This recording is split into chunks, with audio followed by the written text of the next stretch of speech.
So we've done previews on Ohio State's offense and what it does and what Georgia can try to exploit with it.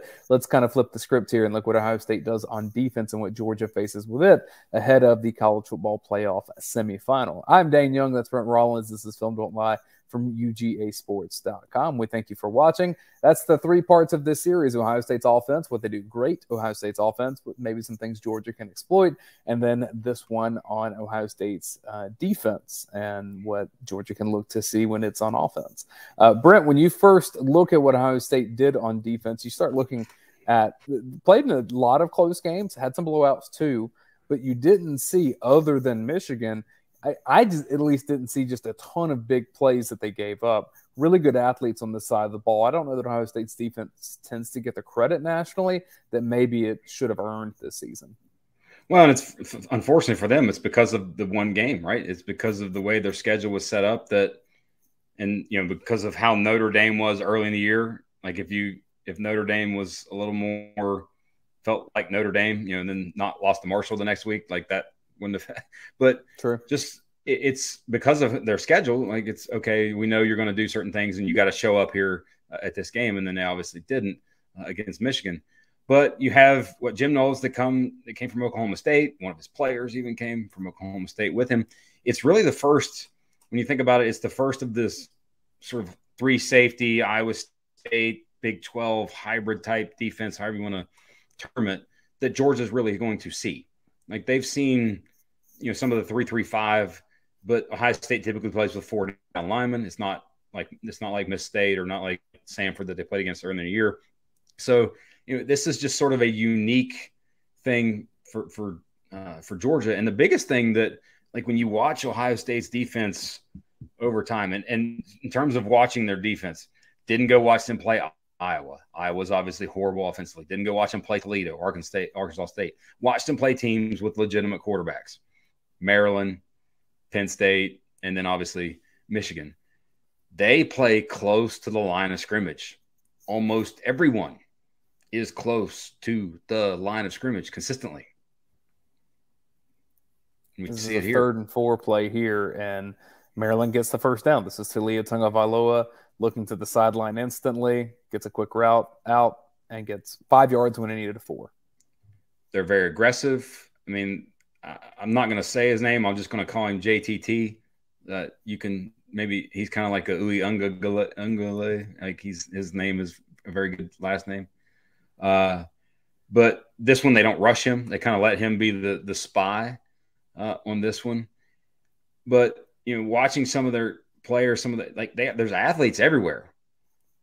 That's what's, you see 6'1", 6'2", 190, 200-pound guys just running all over the place. You see linebackers with speed, and you see defensive linemen that are relatively athletic, but you don't see game changers. And that's the thing that I, just watching them over the course of all these games, didn't necessarily see. JTT 44 had a game-changing game against Penn State. But outside of that, I mean, I didn't really see a lot on tape where it's just like, oh, wow, have to plan for that guy. See a lot of hyper-aggressive play from Ohio State. I mean, even looking at their linebackers, they're kind of taking a step inward at the beginning. And you and I thought the same thing when this play came up on our radars, which was, oh, Stetson Bennett can do that. Well, so it's a lot of how they rush. Now here, this is 2nd 11, 44 plays run initially a little bit. But the one to watch here is 9 at the top of the screen. Like, the other edge guy. Both of their edge guys, 6'4", 6'5", 6'6", like long, very long, 270. It's not like, this isn't B.J. Ojulari from LSU. These are long, like I could see 9 being moved more interior in the NFL.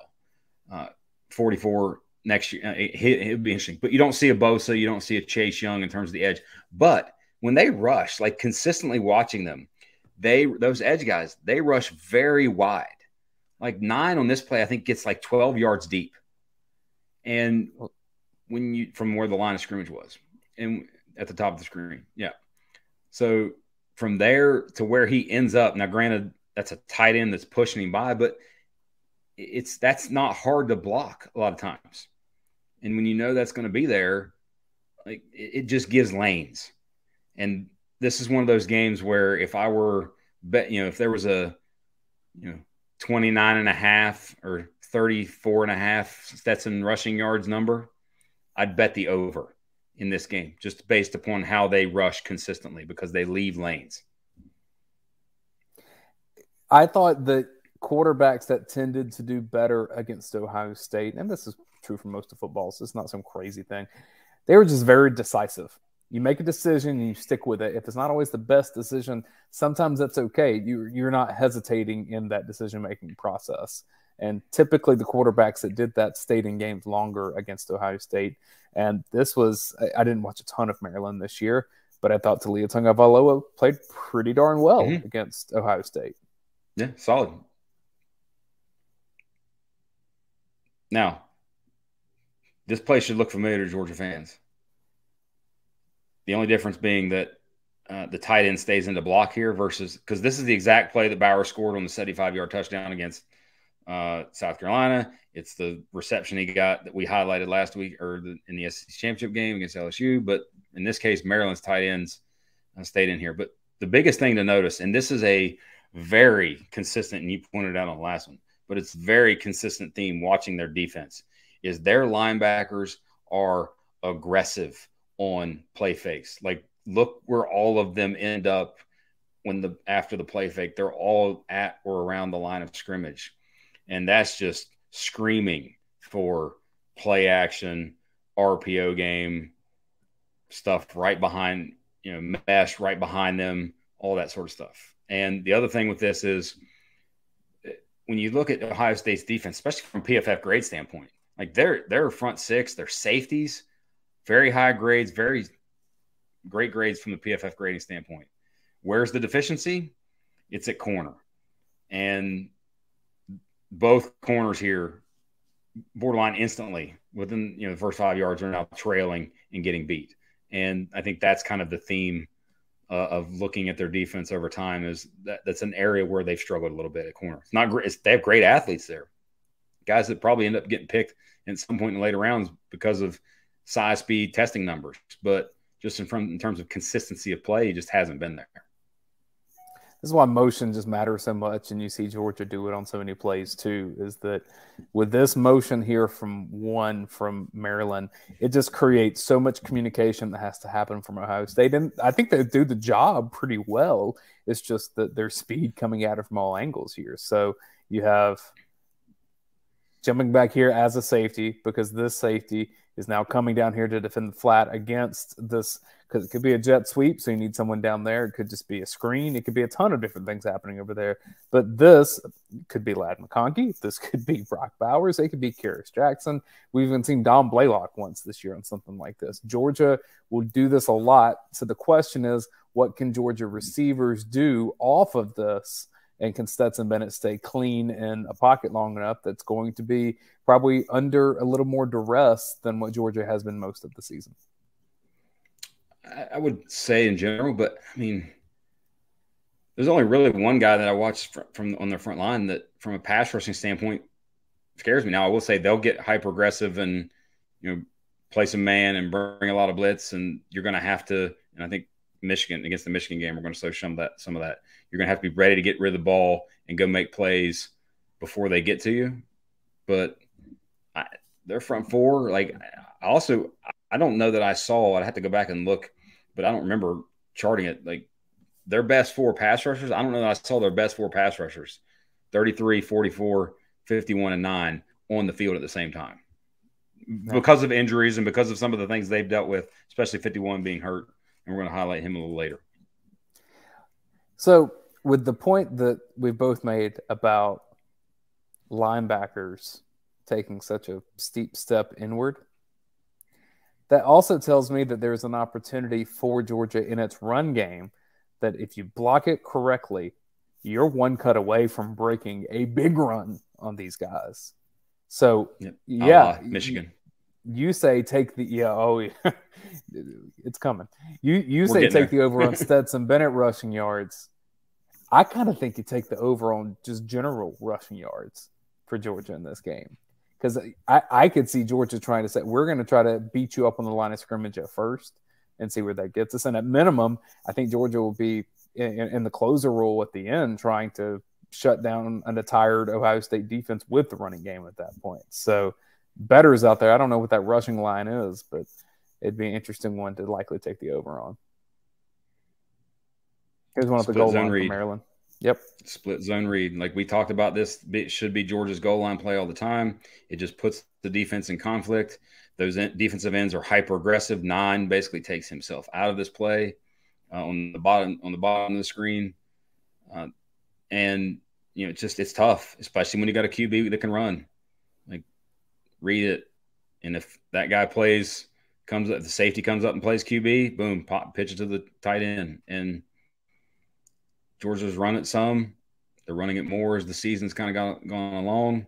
And I think you're going to see, especially in the goal line area, that's the type of play that you're going to see.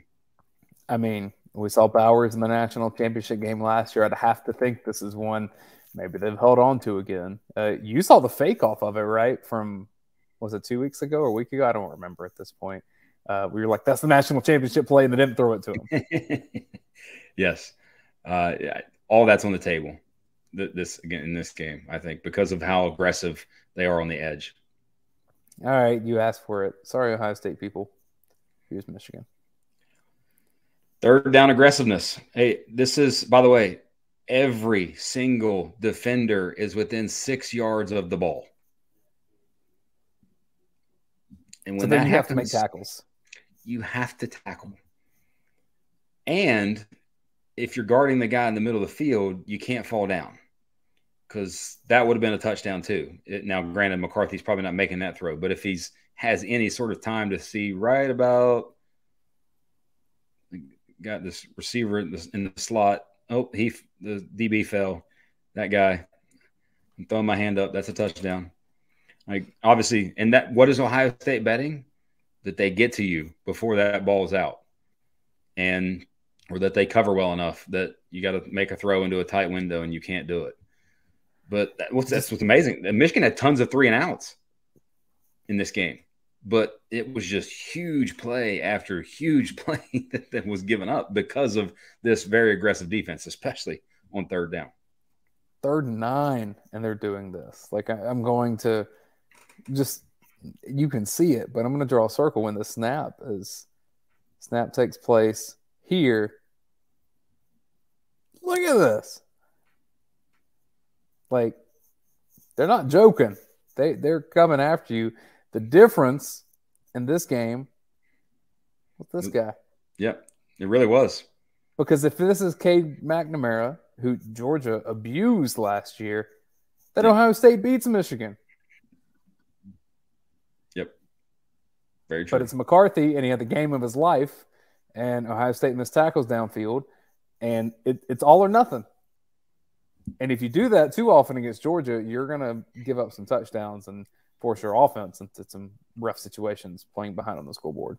Well, it's one of the things, like, who's been able to do this to Georgia? Not really anyone, except maybe Missouri.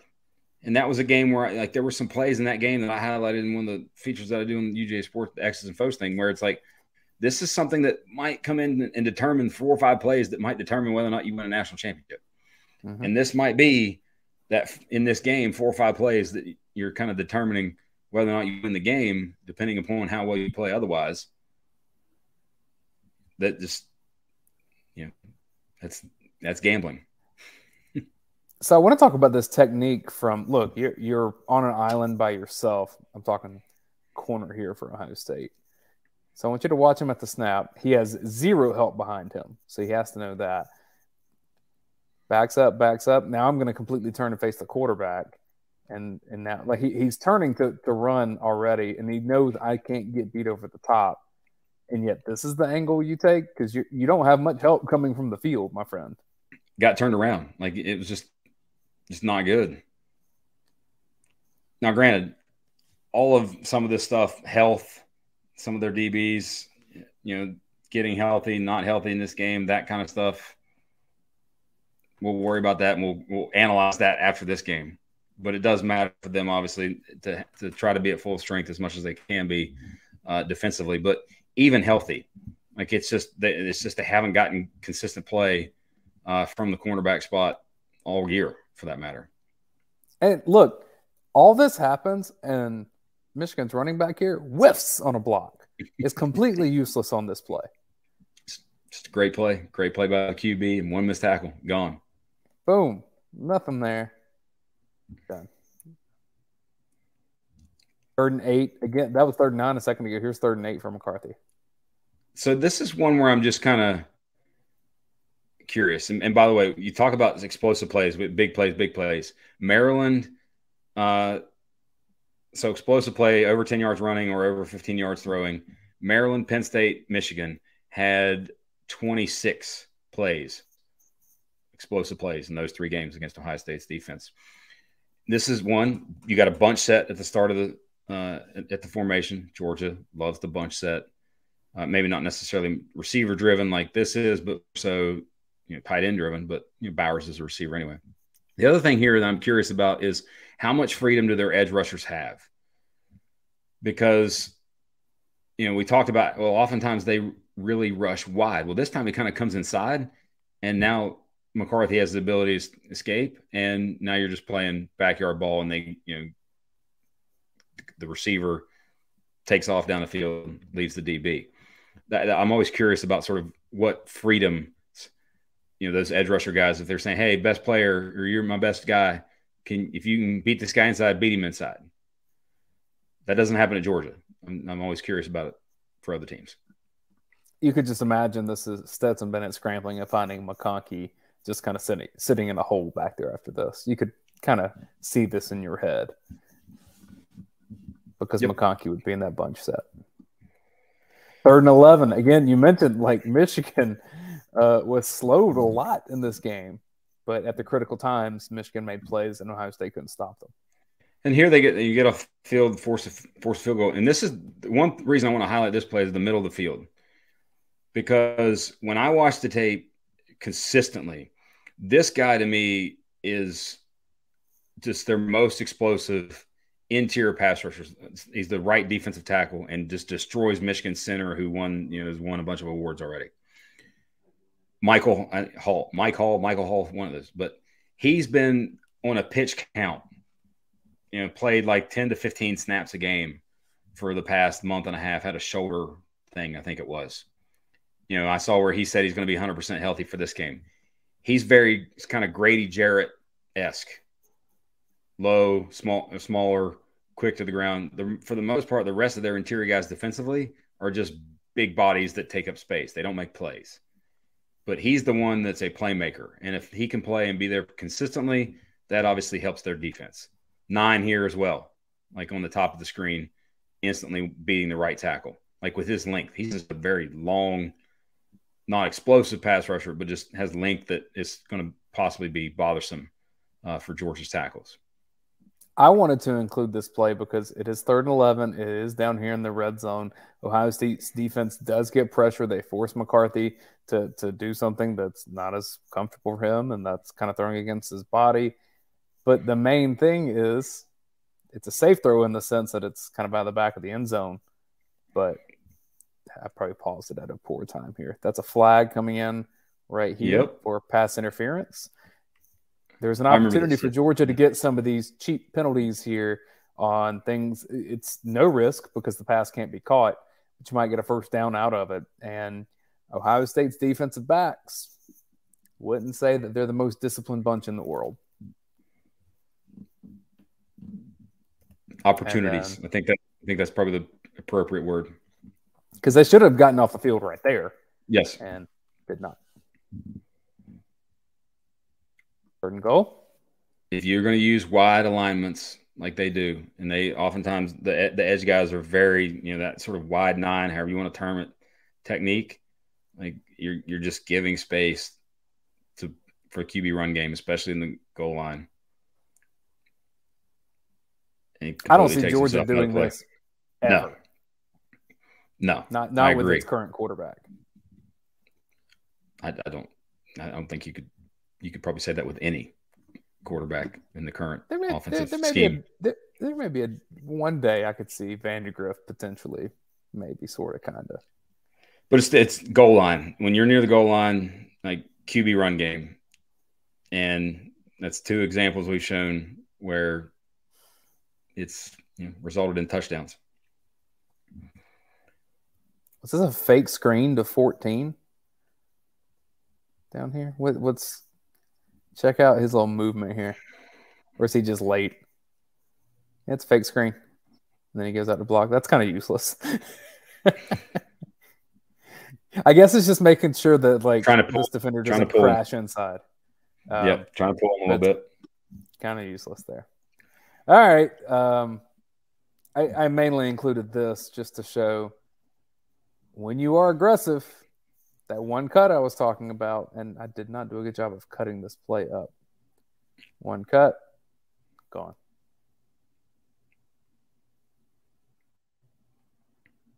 And Michigan's offensive line is good. Yeah. And guess who was the other finalist for the Joe Moore Award? Mm-hmm. And it's the biggest point though is the aggressive part of it. When you're going to be aggressive defensively, you might have to live with big plays going against you. So who in Ohio State can shed a block and stop this from happening? Because you don't change your scheme at this point in the season.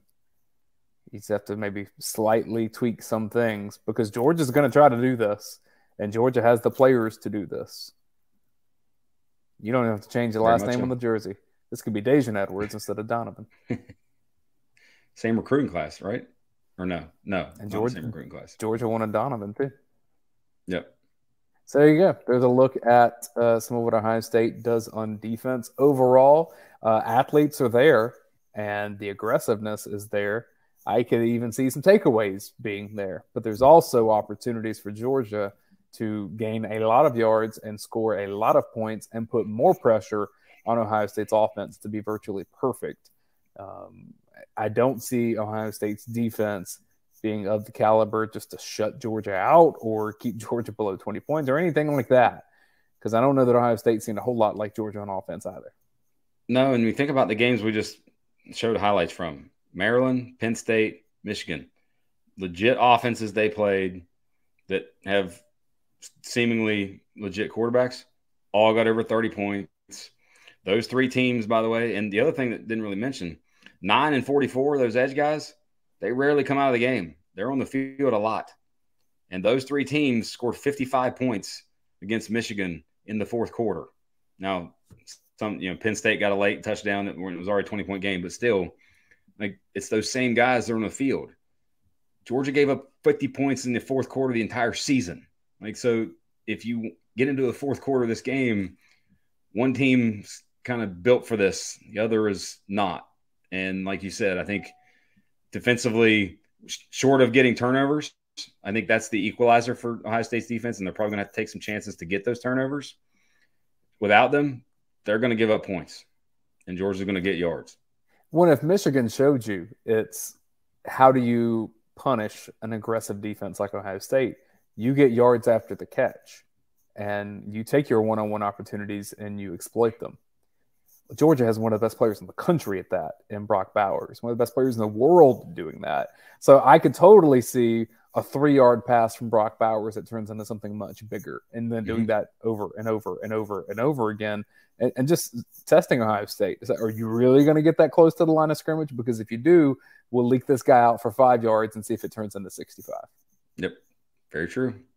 Very, very true. Hey, New Year's Eve, be fun again. Primetime game again for Georgia. Second year in a row, New Year's Eve. Late kick for Georgia in the college football playoff. So we will know who is awaiting the winner of Georgia and Ohio State. We'll know that heading into the kickoff. If it's TCU or if it is Michigan, we'll be there for it the whole way. We'll recap what happens with Georgia and Ohio State in Film Don't Lie. And then, you know what? I'm going to go ahead and commit to it. If Georgia beats Ohio State, we'll crank out a preview of Michigan or TCU beforehand so Georgia fans know what's going on. It'll be a tight squeeze in that week, but we'll find time to do it because, man, we just love doing this. And the people that support us at YouTube and on Facebook, we're the most popular Georgia Bulldogs YouTube channel. It's because of you all that support us doing this. Can't do it without you. We appreciate it, and we're excited for Georgia versus Ohio State. Brent, any final thoughts about this matchup? We've done 3 videos in this series, so we're wrapping it up now. Like we said in the beginning, it's the reason it's a primetime game. It's the 2 most talented teams in the 4, I think. Maybe not necessarily the 2 most physical teams, but it's the 2 most talented teams. And I think it's gonna be a fun game. And other than that, happy holidays, folks. Thanks for watching.